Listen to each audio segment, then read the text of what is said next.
Nous allons reprendre nos travaux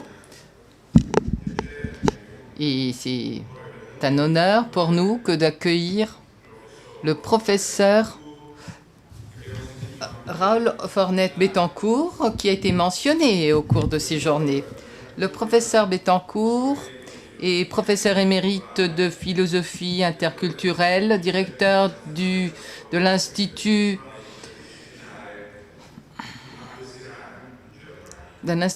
à Aix-la-Chapelle. Il est né à Cuba et il a obtenu le doctorat en philosophie auprès de l'université d'Aix-la-Chapelle, auprès de l'université de Salamanque. Il a obtenu le doctorat à l'université de Brême. Il est aussi professeur honoraire de l'université National Mayor de San Marcos de Lima au Pérou. Il est directeur de l'Institut de recherche internationale pour la collaboration interculturelle et interdisciplinaire d'Eichstätt et de l'École internationale de philosophie interculturelle. Il a reçu plusieurs prix au cours de ces années, mais il faut rappeler qu'il a aussi fondé le programme de la Société européenne de culture, le dialogue entre Nord et Sud. Et ses œuvres ont été traduites en russe, polonais, italien, portugais, français et anglais. Et il est l'auteur de plus de 150 ouvrages ou articles académiques.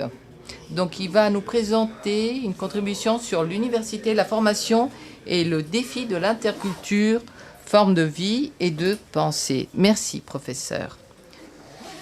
Merci à vous. Merci pour votre présentation si aimable. Alors, tout d'abord, je voudrais remercier de tout cœur le professeur Luca Pandolfi pour cette invitation. Je suis désolée, mais je vais continuer en espagnol parce que mon italien est très modeste, très pauvre. Désolée, mais je vais parler en espagnol. Alors, tout d'abord, une remarque d'introduction. Ce congrès international est centré à son cœur de réflexion sur la question du défi que représente la formation interculturelle aujourd'hui, notamment dans le cadre des universités pontificales. Je voudrais donc commencer en précisant ce point. Le titre de mon intervention doit être interprété au sens de l'interculturalité, car c'est un nouveau mode de vie et de pensée qui est demandé, qui soit vivifié par la résonance de la polyphonie du monde et qui constitue donc un défi pour l'institution universitaire actuelle en général, aussi bien en ce qui concerne la façon dont l'université classe ou ordonne le savoir scientifique que en ce qui concerne la formation que l'université transmet. Cette interprétation du titre de mon intervention est importante. En effet, mon point de départ est une perception de l'université actuelle qui fait que l'université elle-même apparaît comme une institution qui ne répond pas aux demandes de justice cognitive, herméneutique et méthodologique, ni aux demandes de transformation anthropologique qui, d'après la vision de la philosophie interculturelle, telle que je l'interprète, serait nécessaire. Donc cette transformation anthropologique serait nécessaire pour que l'humanité reconnaisse, donc se mette sur la voie de l'interculturalité. En effet, dans n'importe quelle société, on peut vivre ensemble avec tolérance. Mais vivre ensemble avec amour, il faut se baser sur des principes qui ne sont pas fonctionnels. Et c'est ça qui est à la base de l'interculturalité. Or, si vous me demandez quelle est la raison, pourquoi as-tu cette perception? Pourquoi avez-vous cette perception si négative de l'université? Pourquoi considères-tu l'université comme un lieu qui s'oppose à l'interculturalité et qui contredit l'espérance d'une humanité, l'espoir d'une humanité qui voudrait vivre ensemble dans l'interculturalité? Eh bien, pour être clair et pour résumer, eh bien, la raison qui explique que la perception négative que j'ai de l'université, c'est que l'université actuelle a fait des compromis avec la civilisation capitaliste hégémonique qui décide aujourd'hui quel est le développement des peuples du monde et quel est le sens de l'éducation dont on a besoin aujourd'hui dans les sociétés dites globales. Dans le contexte de mon explication, permettez-moi de rappeler que dans le préambule de la Constitution apostolique Veritatis Gaudium, le pape François écrit ce qui suit. Dans tous les pays, les universités constituent le siège primaire, donc un siège primaire pour le progrès des connaissances et de la société, en jouant un rôle déterminant pour le développement économique, social et culturel, surtout en ce temps qui est marqué par des changements rapides, constants et évidents dans le domaine des sciences et de la technologie. Le pape a raison quand il dit ces paroles. Mais même s'il a raison, il faut se poser la question. Pourquoi? Pourquoi? Eh bien, parce que les universités... Pardon. Pourquoi les universités jouent ce rôle déterminant dans le monde contemporain? Eh bien, la raison pour laquelle, à mon avis, les universités sont si importantes dépend du fait qu'elles ont été saisies par le système de notre civilisation capitaliste. En effet, un des piliers de cette civilisation, c'est la science et la technologie occidentale. Et voilà, c'est ma position. Je crois donc qu'on peut répondre d'une manière affirmative que, alors, malgré les espaces de liberté qui incontestablement on peut trouver dans les universités, beaucoup de professeurs, donc de chercheurs ont ces espaces pour leur recherche, pour leur enseignement, mais en fait, ces espaces n'ont pas un poids suffisant pour pouvoir changer l'institution de l'intérieur. C'est pourquoi je juge qu'il est nécessaire de reconnaître que les difficultés que rencontrent les universités à accepter l'interculturalité dépendent justement du fait que ce sont des institutions d'enseignement et de recherche qui sont généralement au service, non pas de l'humanité, mais du monde qui construit la civilisation hégémonique qui nous gouverne. Autrement dit, ce qui rend difficile aujourd'hui la relation entre l'université et l'interculturalité, qui devrait être un rapport, une relation naturelle, donc qui est contenue dans l'idée même de mission et dans la mission même de l'université, c'est justement le fait d'appartenir à une civilisation qui l'instrumentalise, une civilisation mécaniste, qui l'instrumentalise pour optimiser la dynamique de son progrès et consolider son hégémonie au niveau planétaire. Dans un monde où il y a cette hégémonie et d'une manière encore plus spécifique, dans un monde où l'intérêt est dominant, l'intérêt pour renforcer ces stratégies hégémoniques, eh bien, il n'y a pas de place pour l'interculturalité. Dans ce monde, l'interculturalité et l'université sont des adversaires qui doivent être considérés comme des ennemis et donc les écarter parce que ça déstabilise l'hégémonie du pouvoir.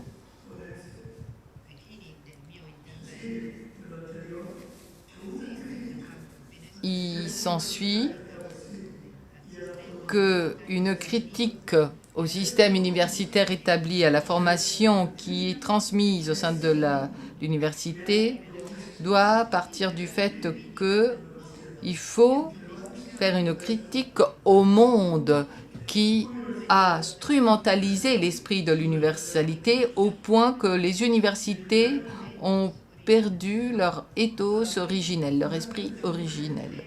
Donc mon point sera donc une réflexion critique non seulement de l'université mais du monde global qui donc construit la civilisation aujourd'hui hégémonique. Et à mon jugement, à mon avis, pardon, c'est là donc l'arrière-fond de la non-rencontre actuelle entre l'institution universitaire et la vision d'un monde alternatif interculturel. Alors, je voudrais répondre à une question, je vais essayer de répondre à une question qui pour moi est fondamentale, parce que c'est là qu'on peut établir si l'université et l'inculturalité vont se rencontrer ou si elles vont prendre des voies divergentes. Alors, voici la question. Comment peut-on effacer ce pacte qui est parfois tacite alors que parfois est explicite, ce pacte entre l'université et le monde de la civilisation hégémonique? Comment annuler, effacer ce pacte? Mais alors, revenons au premier point. Alors, le monde de la civilisation, aujourd'hui hégémonique, comme projet adverse à une humanité interculturelle, donc qui est contraire à une humanité interculturelle. Alors, j'ai parlé d'un monde contemporain qui fait que la relation entre université et interculturalité est difficile en employant cette expression. L'expression du monde de la civilisation hégémonique. Et c'est de ce monde dont je veux parler, c'est-à-dire un monde restreint qui est imposé par la civilisation qui le configure et qui l'impose. Alors, je voudrais éclaircir un point. Et cet éclaircissement nous permet de comprendre ce qui va suivre. Ce monde d'aujourd'hui est contraire et met au défi l'interculturalité, non pas parce que c'est le monde d'aujourd'hui, au contraire, parce que c'est un monde, c'est peu de monde. Nous avons, bien sûr, beaucoup d'objets à notre disposition, beaucoup d'appareils, de techniques. Nous avons un monde rempli de nouvelles idoles, comme le pape François nous l'a dit. Tout cela est contenu dans ce monde. Mais malgré cette abondance, nous avons peu de monde. C'est-à-dire que je parle d'un monde qui a été réduit, qui a été réduit au modèle d'une civilisation donnée. Comme Wittgenstein l'a dit, die Grenzen der Sprache, donc les frontières de la langue sont les frontières de mon monde, ou un autre exemple, Heidegger, qui a dit Die Sprache ist das Haus des Seins. La langue est la maison de l'être. Et c'est dans sa demeure que habite l'homme. Eh bien, alors on pourrait dire aujourd'hui que nous, les hommes contemporains, les hommes d'aujourd'hui, eh bien nous pouvons dire que les frontières de notre civilisation sont devenues les frontières de notre monde et que cette demeure,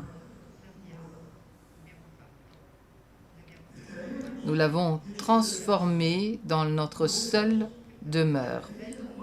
Donc nous sommes bien loin de cette autre conception du monde qui nous est indiquée par le pape François dans son encyclique Laudato Si, et qui nous dit que le monde, malgré tout, n'est pas seulement un problème, c'est à résoudre, c'est aussi un mystère.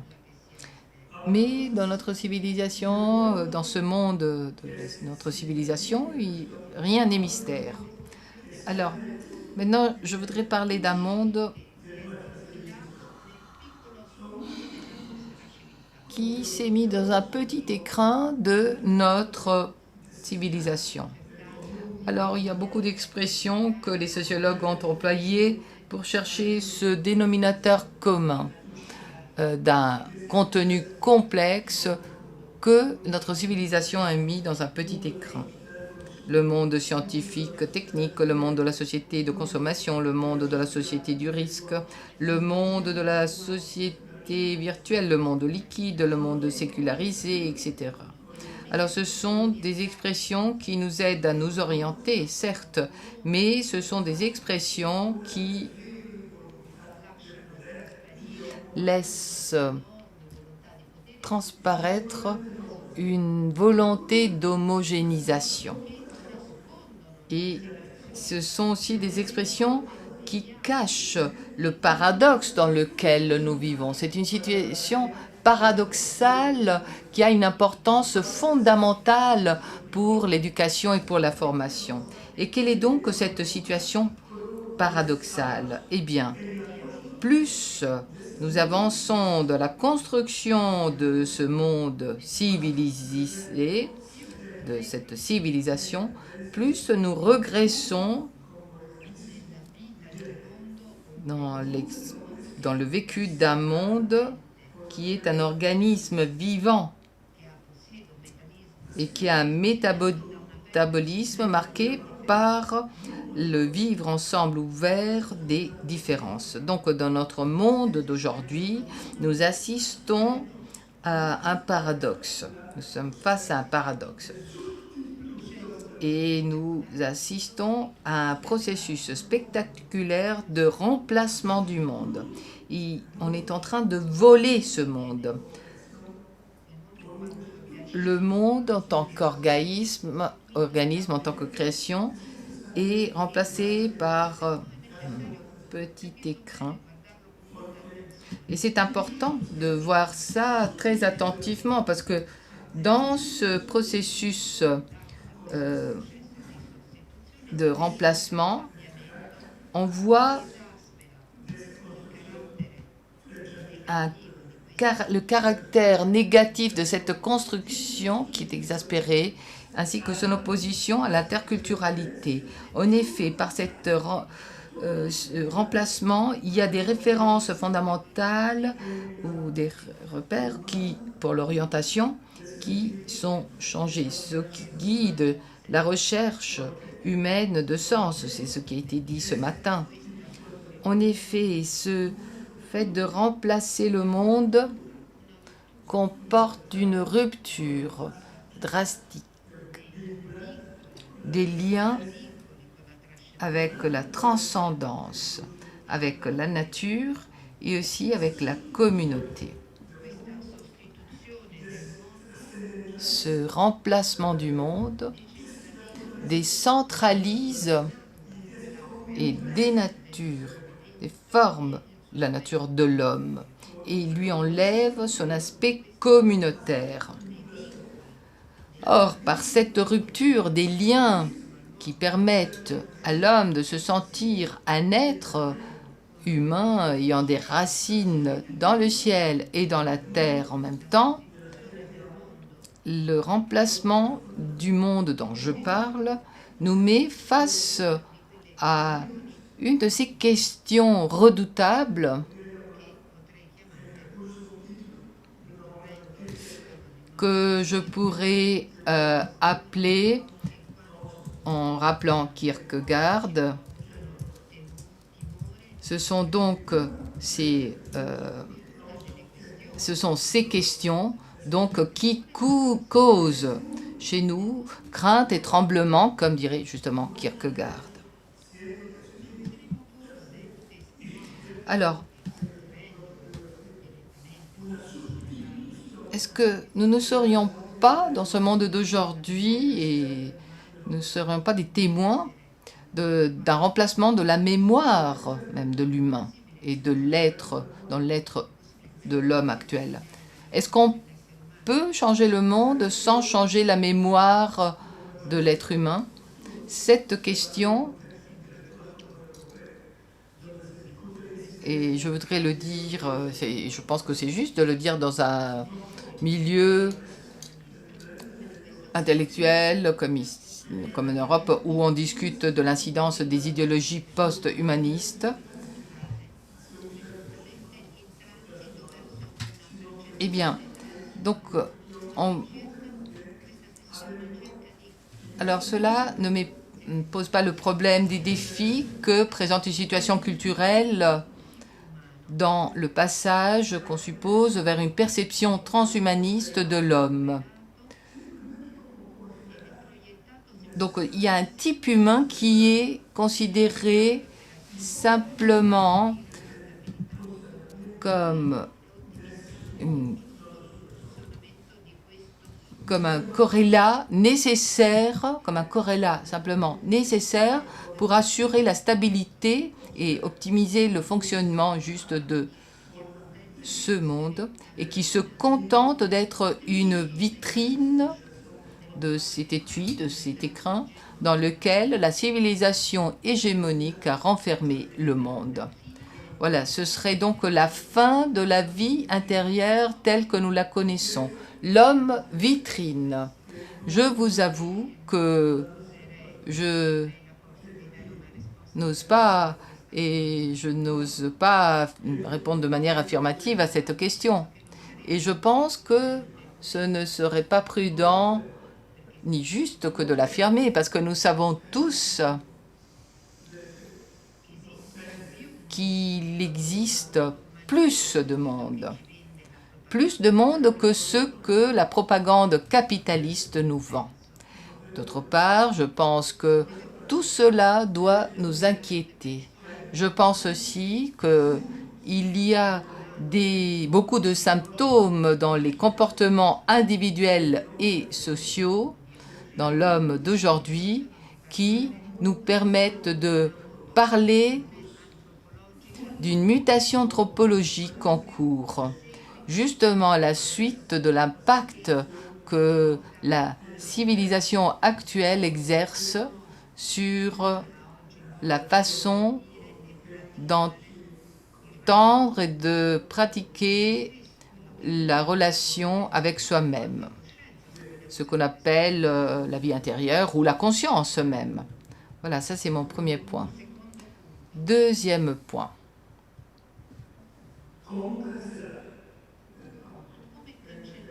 Comment effacer le pacte entre l'université et le monde de la civilisation hégémonique? D'après ce que j'ai exposé jusqu'ici, donc en présentant mon premier point, on peut déduire que l'importance de la question que je vais formuler dans ce deuxième point découle du fait que si on ne efface pas le pacte avec l'ordre épistémologique, social, pédagogique établi par la civilisation hégémonique, C'est-à-dire que si les universités n'ont pas le courage de sortir de cette hégémonie, l'université ne pourra pas se transformer dans un lieu de formation pour un vivre ensemble dans l'amour, avec interculturalité dans un monde libéré. Pour la diversité, donc la transcendance et la communauté. Sans cela, nous n'aurons pas la densité de sens qui est nécessaire pour l'interculturalité. Alors, comment prendre conscience de la nécessité de cette rupture? Alors, je ne suis pas là pour vous offrir des recettes, mais simplement pour préciser des points qui peuvent nous aider. Alors, tout d'abord, je pense que surtout dans ce contexte des universités catholiques, pontificales ou d'inspiration chrétienne, il faudrait prendre honnêtement conscience, avec sincérité et en toute honnêteté, donc, devenir conscient et un père qui a été assassiné, donc le père Ignacio Ellacurí, donc avec l'autorité d'un martyr.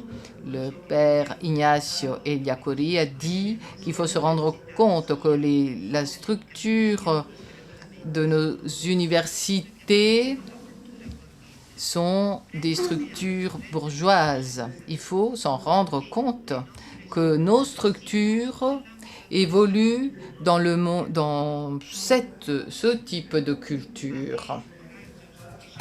Donc il faut avoir le courage suffisant pour s'opposer à ces exigences qui font en sorte que l'université appartienne à des structures bourgeoises, et l'exigence aussi d'une nécessité supérieure qui vient du fait que ces universités doivent par contre servir Dieu et la justice. Deuxièmement, sur la base donc justement de la mission de l'université qui implique le conflit entre les exigences de la structure bourgeoise et la nécessité supérieure de la vocation chrétienne, il faut prendre conscience et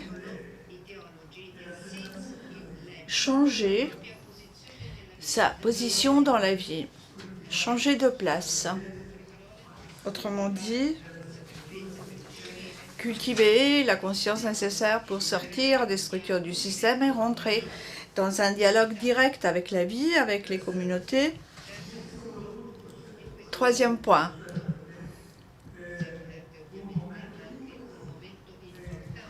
Et là, on perçoit aussi un autre élément important de la Veritatis Gaudium du pape François. Le pape François a opté pour le dialogue entre les cultures et une rencontre entre toutes les cultures authentiques, les cultures vitales. Et à la lumière de tout ceci, ce dialogue pourrait nous montrer la voie pour entreprendre de manière concrète le changement de lieu de l'université sur la base d'une nouvelle cartographie qui rende possible la vision des lieux du sens de l'humain qui ont été massacrés, enterrés, mis en marche, car on les a jugés hors du temps et ils ont été niés par les mécanismes de notre civilisation. Donc, l'université pourrait aller de pair avec leur connaissance. Et ce ne serait pas de simples objets muets de recherche pour les professeurs ou les étudiants, mais plutôt pour des personnes qui seraient des accompagnateurs dans ce voyage. Avec cette nouvelle cartographie. L'université peut se rénover dans le cadre d'une perspective pluritopique et se projeter comme lieu de congrégation ou congrégation à proprement parler, comme utopie qui convoque une union solidaire de toutes les connaissances de l'humanité. Pourquoi tout cela? Parce que s'il y a quelque chose qu'on peut apprendre dans cet accompagnement réciproque des cultures authentiques et dans notre pèlerinage de par le monde aussi, il y a quelque chose que nous pouvons apprendre, c'est bien le fait que l'humanité, même pauvre, même marginalisée,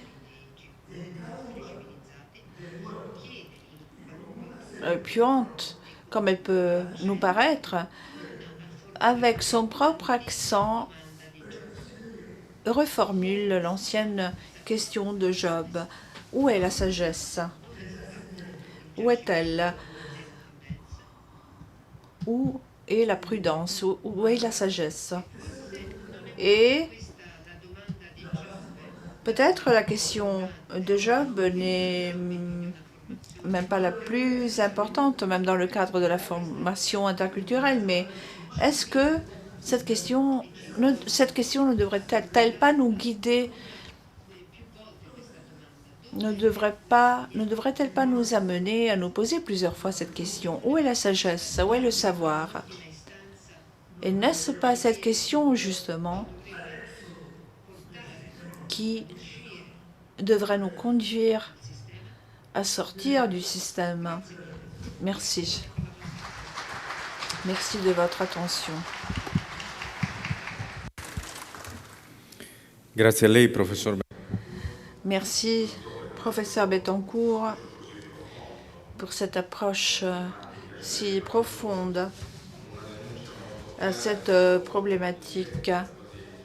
Votre dénonciation est très claire. L'université a perdu sa liberté. L'université, quelque part, s'est laissée corrompre. Il est temps, par contre, que l'université puisse réacquérir sa liberté originaire, qui consiste à être au service de l'évangile de Jésus-Christ et à la culture de la vérité. C'est très intéressant, votre démarche. Je n'ai rien à ajouter. Vous nous laissez des réflexions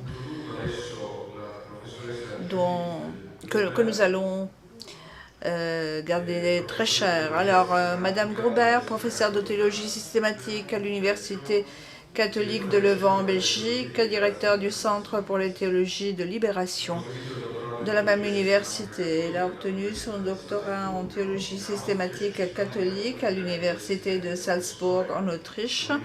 Elle a été par la suite professeure assistant à l'Université Loyola de New Orleans. En 2017, elle est entrée à l'Université catholique de Leuven. Sa recherche donc concerne l'intersection entre la théologie systématique et les études culturelles critiques, avec une attention particulière à la théologie interculturelle et postcoloniale. Madame Grobert va nous parler de laisser parler toutes les voix, point d'interrogation, décoloniser le christianisme mondial, approfondissement de théologie interculturelle.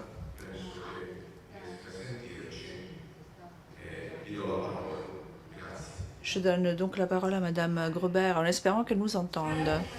Good afternoon, good morning to all the world around here. Bonjour à tous, je suis très heureuse d'être avec vous et quelque part d'être aussi à Rome, même si nous ne sommes pas en présence. Je voudrais vraiment remercier le professeur Pandolfi et son équipe exceptionnelle d'avoir organisé cette conférence. Et dans ma contribution, je voudrais parler de théologie interculturelle pour voir un petit peu quels sont les concepts qui peuvent contribuer à la discussion, au débat que nous sommes en train d'avoir sur ces thèmes. Et pour comprendre aussi ce que tout cela implique pour la théologie de manière plus explicite. J'ai préparé donc une présentation en PowerPoint aussi. Et je voudrais donc partager mon écran avec vous. Donc, va-t-on laisser parler toutes les voix? Et il y a un point d'interrogation et je vais expliquer ce point d'interrogation au cours des prochaines minutes. Je voudrais déjà faire donc une toute petite introduction quant à l'origine de la théologie interculturelle par rapport donc aux origines historiques et les origines donc qui façonnent le débat.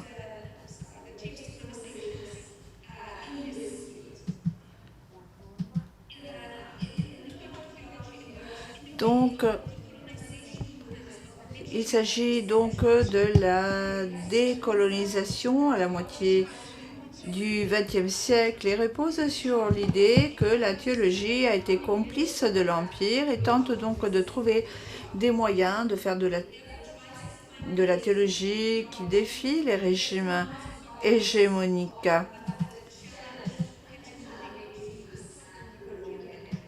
Ainsi que les empires coloniaux. Dans cette recherche d'une théologie après l'Empire, la théologie interculturelle s'oriente vers une idée cruciale des études postcoloniales, à savoir le fait que les empires établissent leur souveraineté politique par la violence épistémique, soit en cooptant, soit en excluant les autres peuples. Donc l'Empire est un régime de pouvoir, connaissance, qui repose sur l'effacement des voix subalternes. Cela est vrai notamment pour le background de certains pays.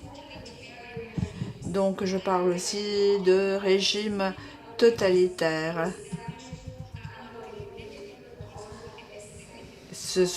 C'est une souveraineté politique, mais aussi épistémique. Donc, il s'agit d'un projet de décolonisation et on essaye de résister donc à cette logique totalitaire. Souvent, tout ceci se fait par l'idéal qui consiste à laisser parler toutes les voix. L'objectif est celui d'inclure des voix jusqu'alors réduites au silence dans la conversation. Voilà donc le point d'interrogation. Dans ma contribution, j'interrogerai de manière critique cette entreprise de reconnaissance et d'inclusion et je montrerai qu'elle n'est pas nécessairement décolonisatrice, mais qu'elle peut en effet réécrire une logique coloniale d'expansion. Ma question directrice est la suivante. Comment les voix effacées peuvent-elles être récupérées de manière à perturber plutôt qu'à réécrire la logique totalitaire de l'Empire? Et donc on risque de ne pas nécessairement décoloniser. Mon argument central sera que les considérations méthodologiques actuelles commencent à développer des stratégies pour défaire le parti pris impérial inscrit dans la tradition chrétienne. Nous l'avons vu ces derniers jours aussi dans les contributions. à ce congrès. Les imaginaires théologiques dominants qui orientent le domaine continuent d'être informés par la logique totalitaire de l'Empire. Donc,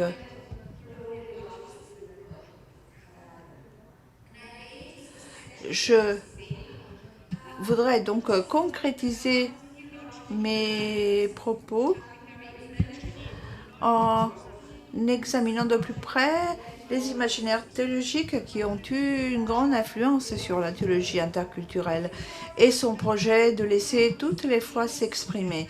Cette métaphore, c'est la kénose. La kénose, en grec ancien, qui signifie dépouillement, est un terme qui décrit comment le Christ, en devenant humain, a renoncé à tous les attributs divins, tels que l'omnipotence et autres.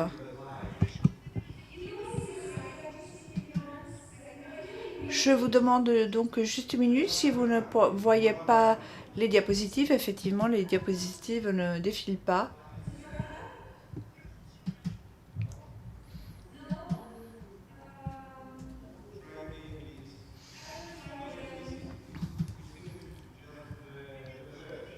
On n'a vu que la première diapositive.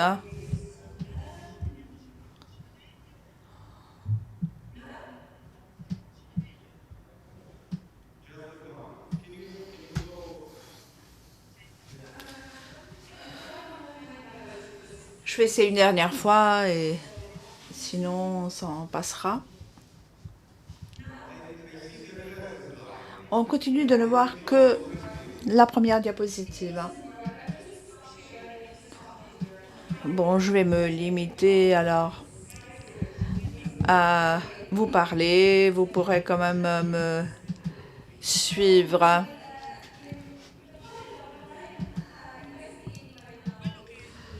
Alors, ce que je voudrais explorer avec vous, c'est donc cet imaginaire théologique qui inclut encore cette logique de l'Empire. La kénose, le kénosis, donc dépouillement, vidage, se réfère au fait que le Christ a renoncé à tous les attributs divins tels que la toute-puissance, l'omniscience, et les théologies culturelles utilisent la kénose pour parler du pouvoir de la vulnérabilité, parler de l'Empire dans le post-Empire. Donc nous devons développer une théologie de ce genre pour quitter la présomption qui consiste à dire qu'il y a une certitude immuable. De cette manière, la kénose est devenue une manière de se référer à l'humilité épistémique, afin d'annuler l'effacement des autres voies.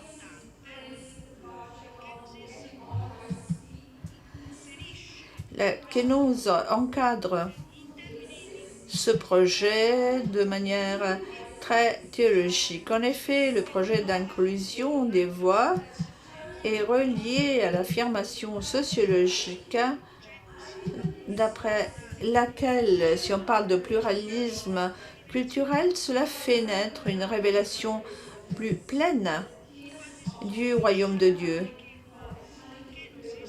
On suggère que la kénose fournit un paradigme dans ce sens. Tel est le point crucial, c'est-à-dire que la kénose est utilisée finalement pour mettre en relation le manque de pouvoir avec la promesse d'une plénitude.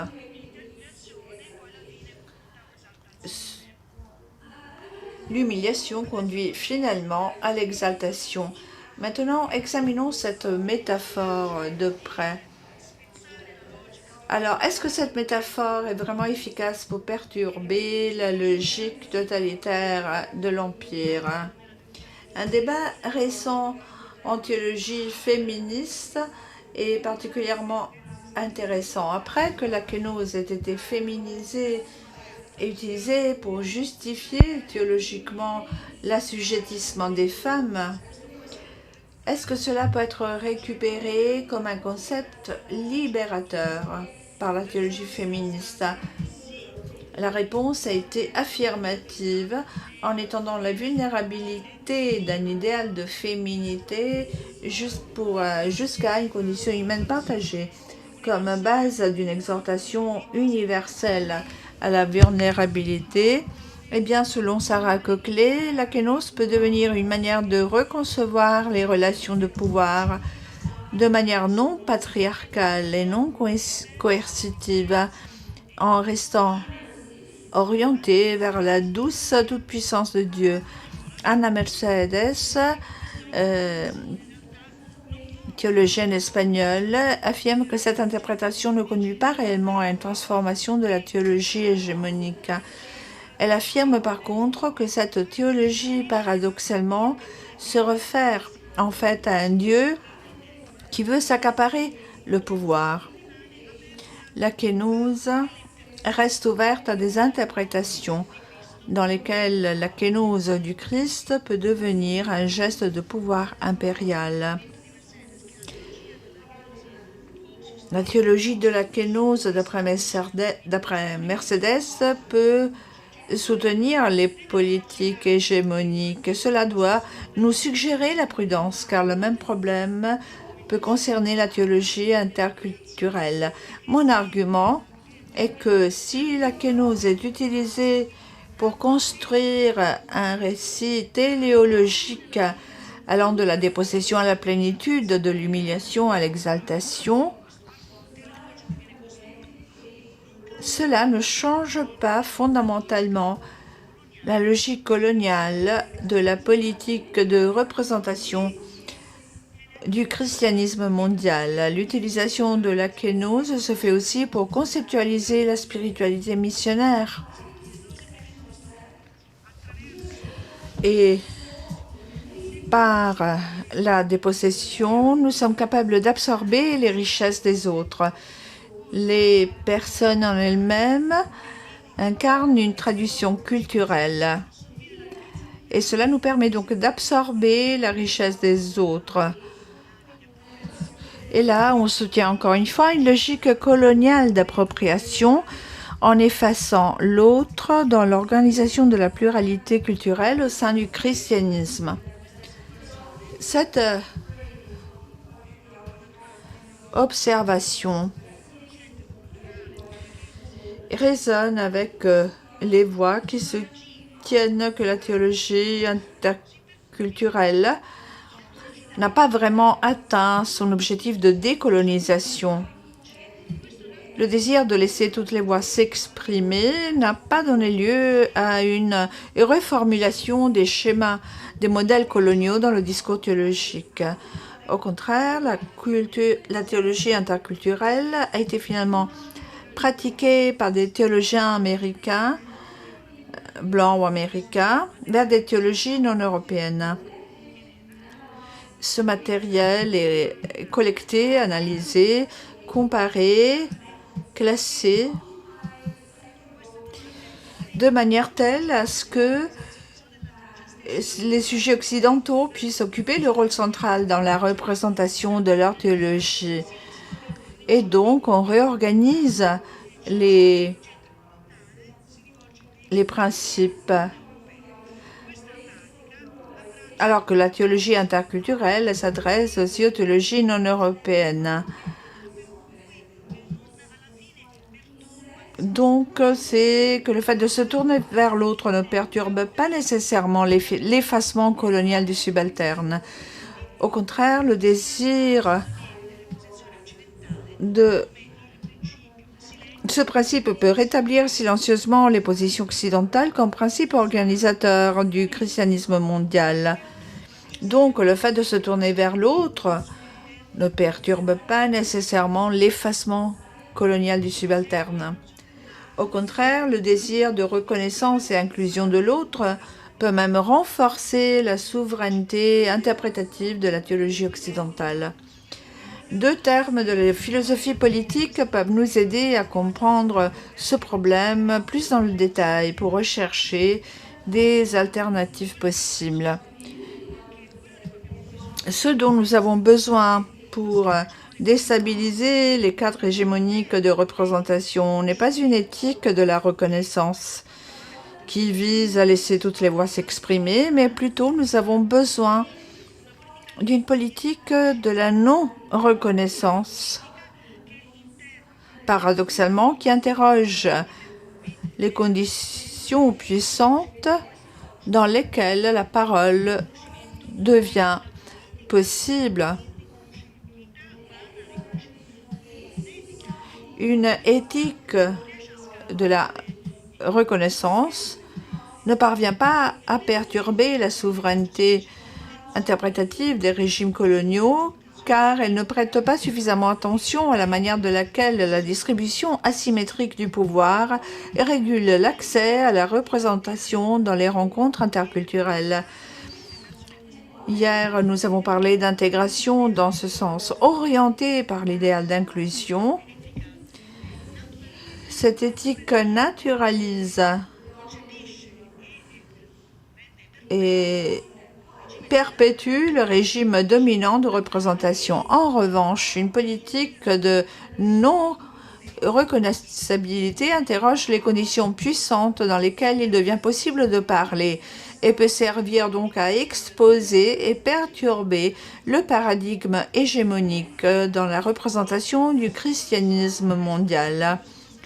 Dans ma prochaine étape, je voudrais explorer comment un tel passage d'une éthique de la reconnaissance à une politique de la non-reconnaissance peut être mis en œuvre. Au niveau de la méthodologie, ce changement est déjà en train de se produire. Par exemple, dans des approches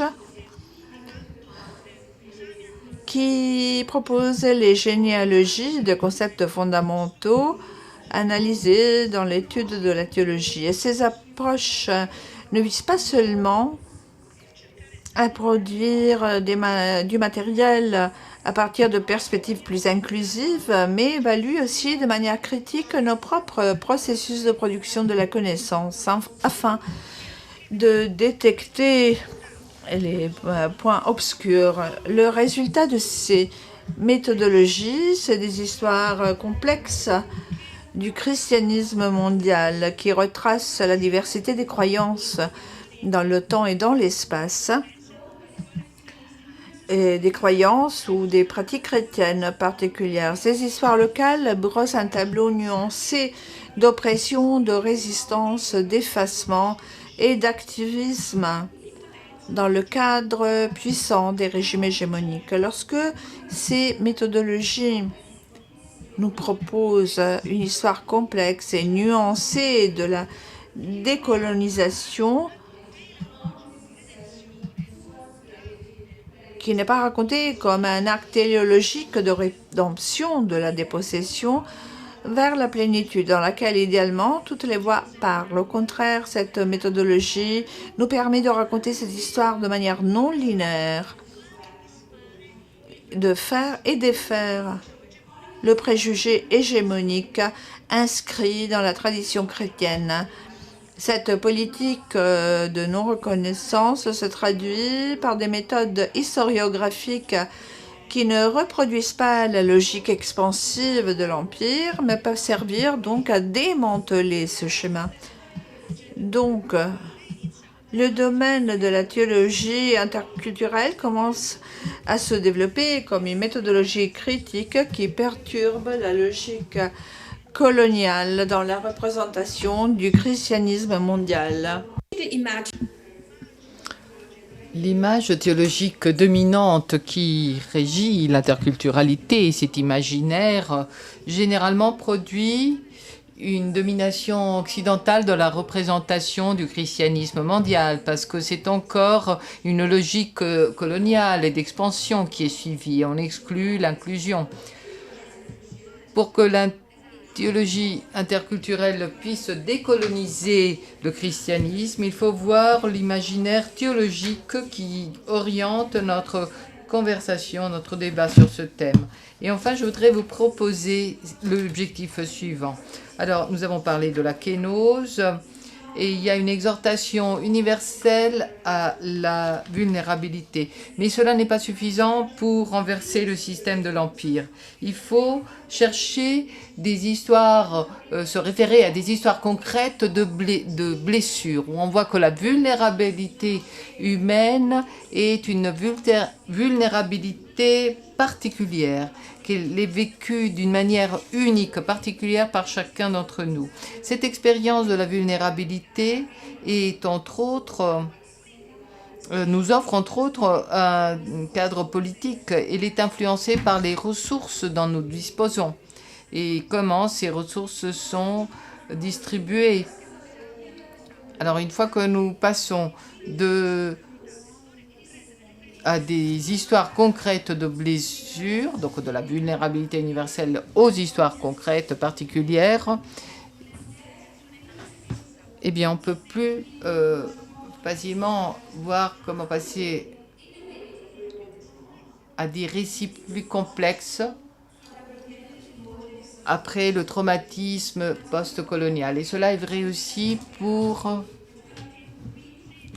la rédemption chrétienne. Si d'un point de vue sociologique, nous passons aux blessures concrètes, nous n'avons pas cet arc complet, mais des soteriologies brisées qui, à mon avis, offrent un cadre meilleur pour parler de l'interculturalité, pour résister à cette logique totalitaire, pour essayer d'inclure les voix de tout le monde dans un système colonial. Et maintenant, je voudrais parler d'un spécialiste du Nouveau Testament qui nous offre donc une vision postcoloniale de la Passion selon Jean. Donc c'est un récit de résurrection qui est élaboré où l'expérience de mort et l'expérience de la vie restent unies, indissociables. Et donc la croix est en même temps un spectacle, une représentation du pouvoir romain, mais aussi c'est le spectre de la mort qui révèle donc la violence létale de la fondation de la Pax Romana, la paix romaine. Jésus donc est mort comme un instrument de souveraineté coloniale et son corps blessé continue de nous raconter l'histoire de ceux qui le dominaient. Donc il a été tué d'une manière qui montrait bien le pouvoir colonial. Mais disons que ces blessures ont le pouvoir de déstabiliser l'Empire et donc ce souvenir des blessures, donc remémorer les blessures, peut créer un récit de résistance et nous conduire vers une nouvelle histoire. L'histoire qui espère dans la résurrection de l'histoire traumatisante du pouvoir colonial. Donc la résurrection n'apparaît pas comme un triomphe de la vie sur la mort sans ambiguïté, mais la résurrection se confirme seulement à travers l'herméneutique des blessures. Donc le récit de la résurrection, une fois de plus, incarné dans l'histoire des blessures coloniales, se résout autour du pouvoir et de la vulnérabilité. Alors maintenant, le dernier point, c'est voir si nous pouvons faire un lien entre les sotériologies et l'approche d'une politique de non-reconnaissabilité. Reconnaître. Alors, je voudrais mentionner Achille Mbembe, qui a consacré son travail aux voix qui peuvent s'exprimer après le pouvoir colonial. Alors Mbembe pense que c'est d'abord une question de méthode. Alors les archives sont forcément incomplètes parce qu'elles se basent essentiellement sur une discrimination de la sélection. Des choix sont faits qui font qu'il y a du matériel qui peut être archivé, d'autres mis aux archives et d'autres pas. Alors, comment faire entendre la voix de ceux qui n'ont pas écrit, où il n'y a pas d'écrit? Comment faire? Comment peut-on parler de cela sans effacer l'histoire des blessures individuelles, particulières, pardon. Donc, Mbembe, on parle en termes de résurrection. En fait, il dit que, en fait, il faut essayer de ramener à la vie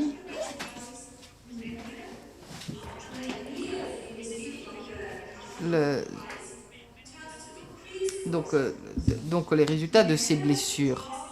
Il parle d'histoire de blessures concrètes.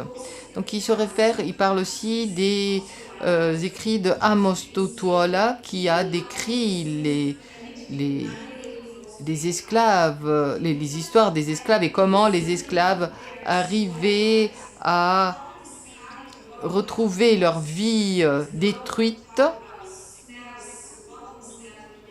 à partir de corps des autres. On parle souvent de l'odeur de ces corps qui pourrissent. Et alors parfois, la vie peut renaître de la mort qui a été causée par le colonialisme.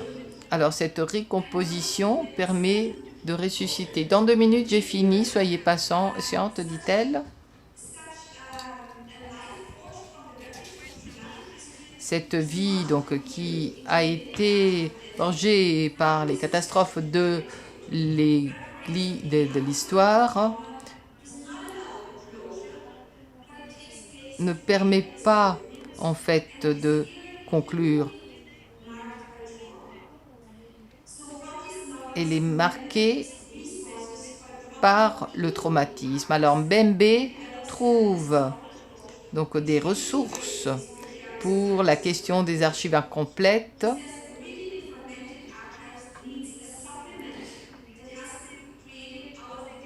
Alors il faut une intégration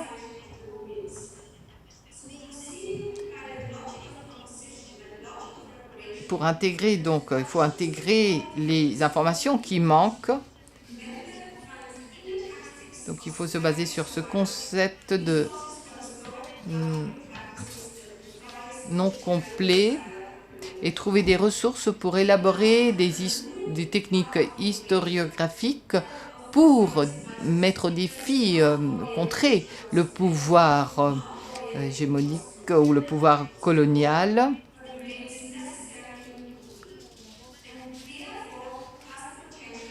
Donc, elles seront toujours incomplètes, mais c'est une force pour pouvoir agir contre l'impérialisme colonial. C'est mon dernier point. La théologie peut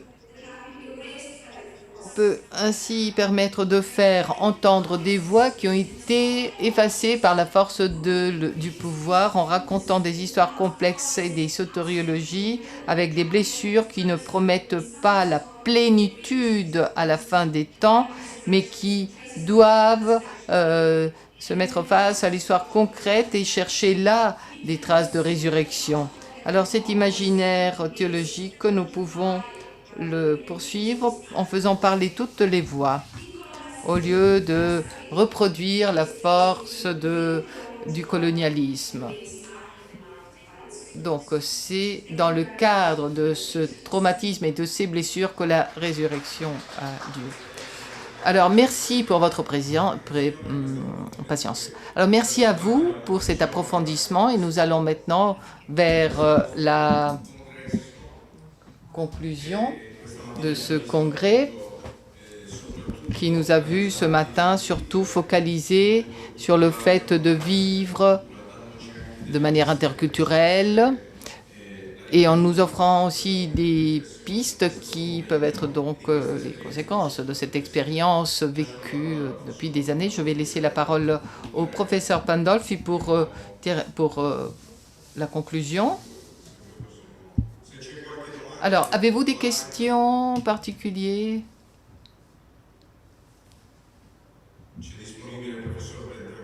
Le professeur Bettencourt et Madame Gruber sont disponibles si vous avez des questions. Voilà, on peut encore prendre quelques minutes éventuellement.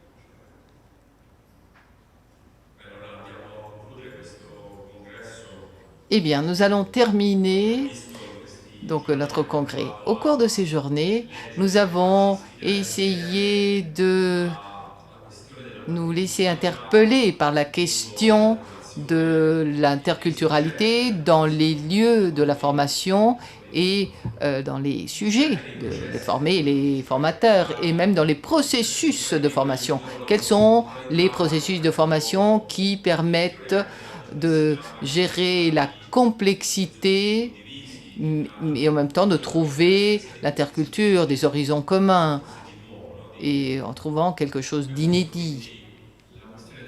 Donc nous sommes penchés sur la question de l'interculturalité des formés et des formateurs.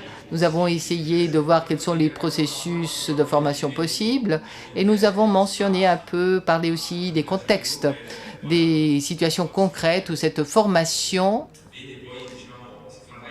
devient réelle jour après jour, aussi bien dans les universités que dans le contexte de la formation à la vie consacrée des hommes et des femmes ou intercongrégationnelle.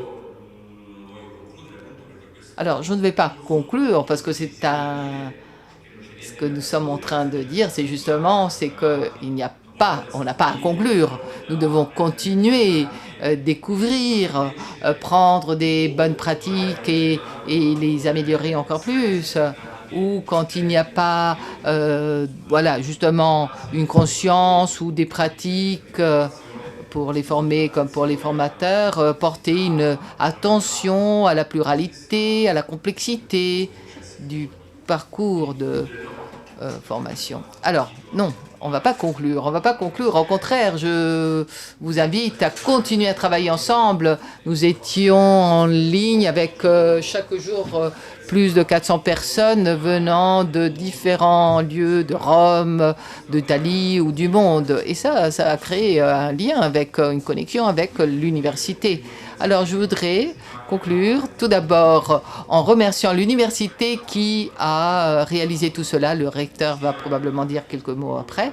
Et puis, je voudrais remercier ceux qui ont travaillé, le secrétariat, l'économa, Sœur Edra, Sœur Enya, tout le service technique, ceux qui nous sont soutenus de l'extérieur, les entreprises, le service et la traduction simultanée en 4 langues.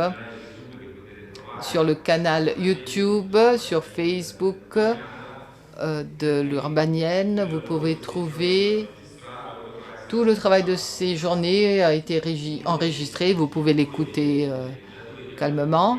Beaucoup des intervenants qui ont été invités sont des personnes très connues, donc vous pouvez facilement trouver le contact avec ces personnes. Donc nous remercions aussi toutes ces personnes qui ont enrichi ces journées, ceux qui sont intervenus mercredi, jeudi et vendredi, et aujourd'hui, donc vendredi.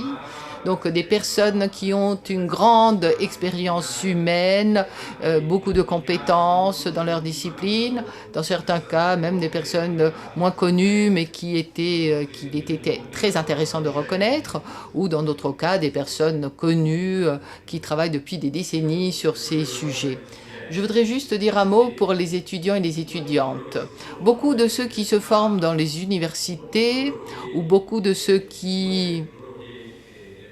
ou de celles qui, dans les congrégations, ont écouté, vont être des formateurs. Beaucoup de nos élèves vont être des formateurs ou des formatrices. Alors, essayez justement de bien profiter de cette occasion-là et pas de passer tout de suite au prochain sujet. Alors, peut-être que demain, on pourra faire quelque chose de mieux. La richesse que vous avez reçue et que nous avons partagée, eh bien, que cela puisse vous permettre non seulement de donner un jugement sur le présent, sur la réalité, mais aussi que ce soit un projet pour le futur. Alors pour tous les enseignants, les formateurs, eh bien, ne nous laissons pas simplement effleurer par ces sujets, mais laissons-nous inquiéter. Ne restons pas assis. Généralement, quand on suit un congrès, on reste assis. Alors, essayons de nous mettre debout et pour que les savoirs, les sagesses du monde puissent, être connectées.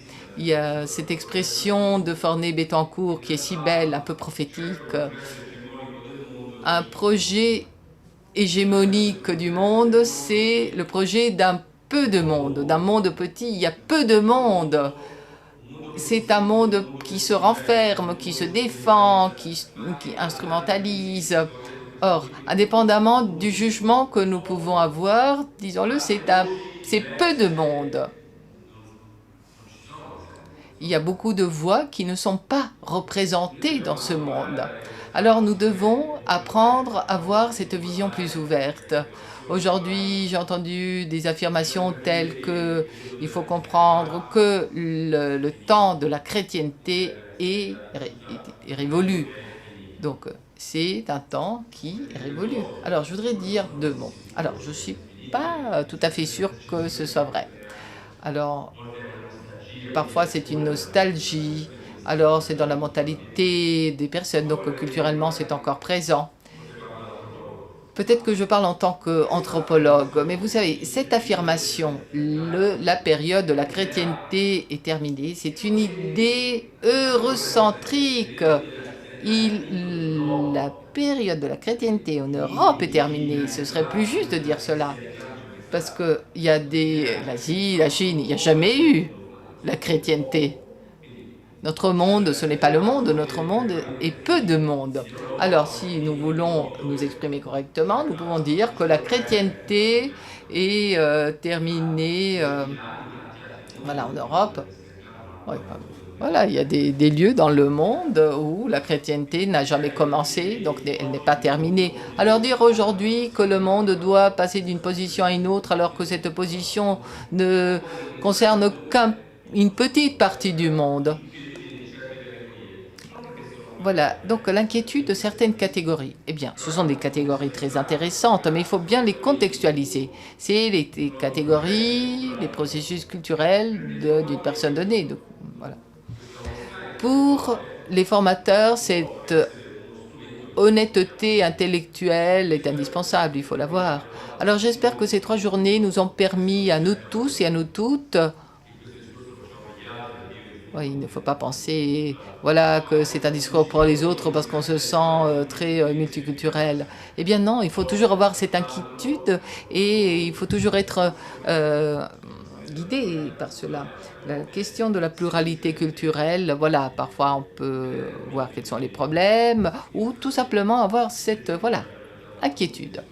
Alors j'espère que nous avons tous été aidés au cours de ces 3 journées à garder en nous cette inquiétude et cette passion pour la grande richesse qui s'élargit à toutes ces voix qui n'ont pas de voix mais qui s'expriment depuis longtemps. Merci à vous tous. Et puis je voudrais enfin vraiment remercier la JHR Foundation de Minneapolis, qui a financé bien sûr, mais qui a aussi accompagné avec beaucoup de professionnalisme ce parcours et qui va aussi s'occuper de la publication des actes du Congrès. Et je laisse la parole à notre recteur magnifique, le professeur Leonardo Sileo.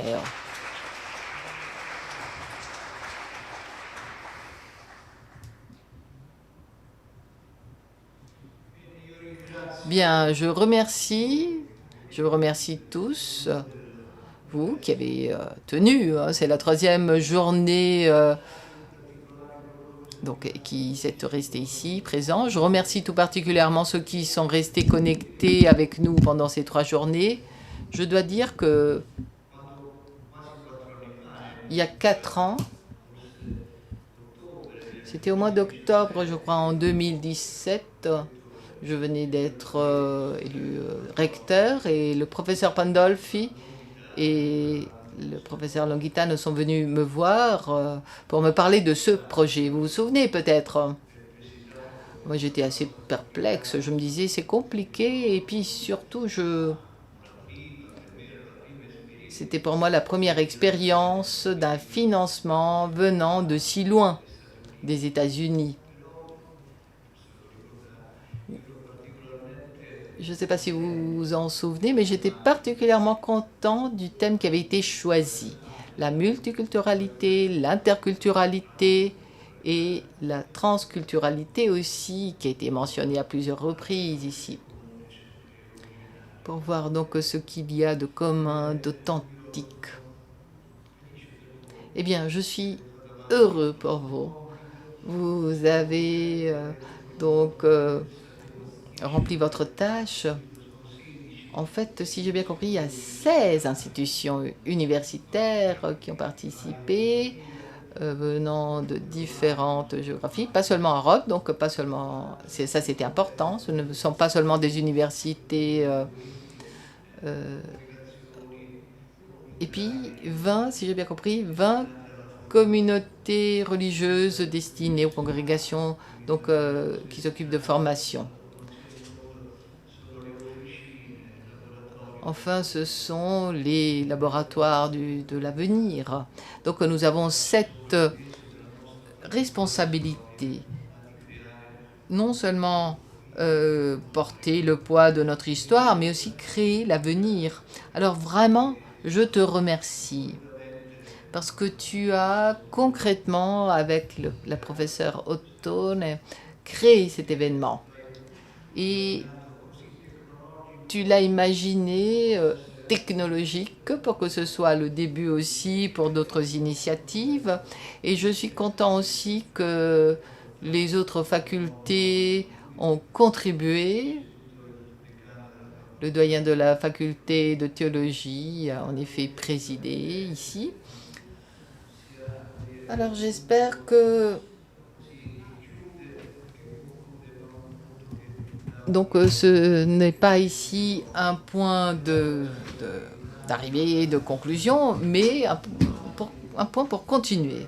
Alors une phrase parmi les nombreuses phrases que j'ai entendues au cours de ces journées. Le nous. Imaginons sans le eux. Parce que s'il s'agit de séparer le nous et eux, alors ça veut dire que ça ne va pas. On revient au racisme, marginalisation, tout cela.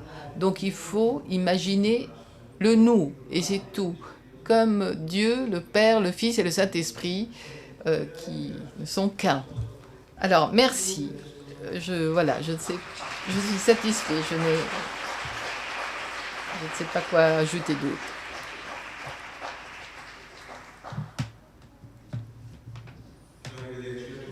Alors, au revoir à tout le monde et que ce congrès puisse vraiment porter du fruit.